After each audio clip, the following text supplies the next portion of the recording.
What better way to become intimate with another culture than to become intimate with another culture, if you know what I mean? How better to take in the sights and sounds and tastes of a new country than to take in the sights and sounds and tastes of a new country, if you know what I mean? What better way to learn a foreign tongue than to learn Oh, Thiago behind the camera is giving me a dirty look, so let me just move on.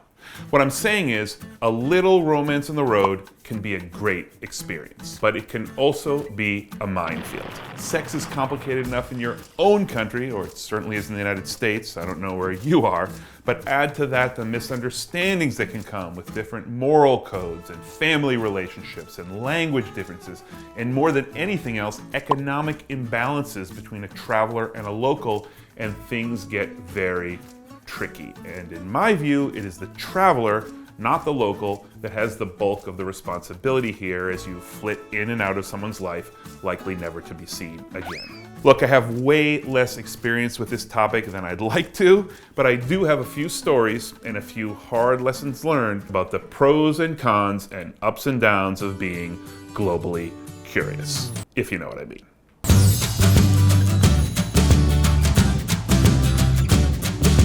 Hey, I'm Seth Kugel. Welcome to Season 2 of my channel, Globally Curious. On my show, you won't see gauzy scenes of me on a daybed at a beach resort in the Caribbean, or having some really pricey meal that some publicist paid for, or dressed in a diaper at Brazilian Oh yeah, okay, maybe that. Occasionally I'm on the road, but mostly I'm right here in my home in Queens, New York, talking about real hard travel issues. And this is a really exciting day for me because my book, Rediscovering Travel, a guide for the globally curious, is out today, exactly today. It is a collection of everything I've learned about travel in 5 years working as the New York Times Frugal Traveler columnist. The light just changed, I just want to make sure it's a collection of everything I learned about travel in 5 years working as the New York Times Frugal Traveler columnist, and it covers how to really see places, how to save money, how to stay safe, how to use travel apps and sites without being used by them, how to plan a trip, and from pages 209 to 220, how to hook up. And I don't mean how to get that Greek guy or land that Latvian lady. I'm really the last person you want to learn romantic strategies from. What I mean I'm going to talk about is how to be ethical about hooking up when you're traveling. And to be clear, I'm not talking about your personal values about sex. I'm also not talking about romances with other travelers, although I will note that if you're staying in a hostel, don't do it in the dorm room, please. That is totally disgusting. I'm also not going to distinguish whether you're a man or a woman, whether you sleep with men or women, or both. What I'm really going to talk about is my opinions on sex and money and power on the road. Okay, first I want to share a personal story with you about the first time I ever hooked up with a local on the road. I was 23, she was 19, and we were in a small city in the Dominican Republic. You should know as background that I spoke Spanish, and even pretty good Dominican Spanish, ya tú sabes, Dominicanos. So anyway, there was pretty good communication between us. You should also know that we did not actually have sex. She was a virgin when I arrived, she was a virgin when I left, but a thing or two did happen. Okay, so the night I was gonna leave, I thought it had been a super romantic 3 days. We had talked for hours, we had fooled around in the park, she showed me the town. But my first clue something was wrong came when we were saying goodbye, and I was like, that was fun, you were really cool, it was a great experience. And she started sobbing, and I'll never forget the words she said. She said, I finally learned what love is, and now you're leaving me. And I was like, whoa, love, what just happened there? And then I got home and I went back to my normal life and kind of forgot about it. She kept sending letters. I still have these letters. And she would tell me how much she missed me and how we'd be together again. And then she tried to convince me to buy a house down there so I could come anytime I wanted. And then she begged me to please call her. And when I did, she said she was having money problems and could I send $10? So I did. And then like a year later, she wrote me one last time that she'd gotten married and was pregnant, and I never heard from her again.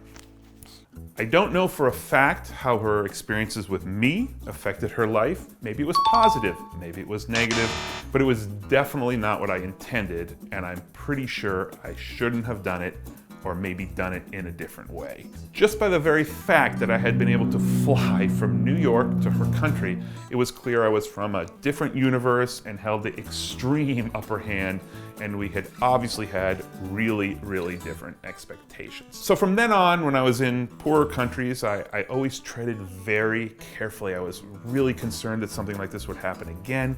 When I was 30, I went to Cuba, and while I was there, I met this extraordinarily smart and savvy woman, and I was really interested in her, but I was very, very wary about getting involved. The Cuban economy, at least back then, I haven't been there recently, lived off of squeezing money out of tourists however people could, and I had had black market cigars offered to me, and liquor offered to me, and renting illegal apartments offered to me, and prostitutes offered to me, and child prostitutes offered to me every step of the way. So I was really paranoid and uneasy. So I told this woman that I was not interested in a relationship. I don't like going to fancy touristy places, but she still wanted to hang out with me. So I was like, all right. And we had a great time, but there was still a surprise. The day before I left, she got all serious. She said she had something to ask me, and I was like, oh no.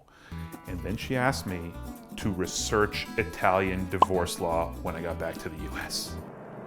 What?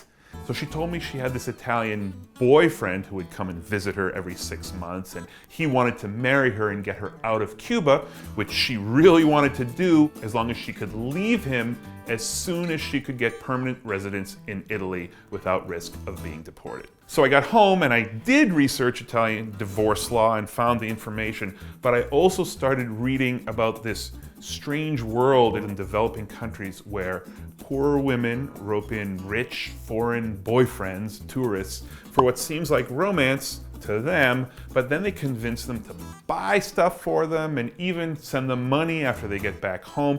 It's kind of like the international version of a sugar daddy. This happens to both genders. If you're interested, check out the German movie called Paradise Love. You can rent it on YouTube. So much as we like to think about romance and love and contrast it with prostitution and sex tourism, there are really a whole lot of gray areas in between. As an elite traveler, which no matter how ratty your harem pants look and how many cents a day you're traveling on, is exactly what you are compared to many of the places you might be traveling to, you need to tread very carefully and realize it's often very hard to understand what's going on in other people's minds in another country.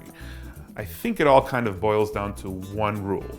If you're thinking about everything I just said, if you're talking openly with a person about it, and if you have any inkling that what you're doing might be wrong, it probably is. I should also say that I've been traveling for like 20 years. I have had other short-term romances in other parts of the world with women who are sort of more my socioeconomic equals, and those are great experiences for me, and I hope they were for them. I think maybe they were.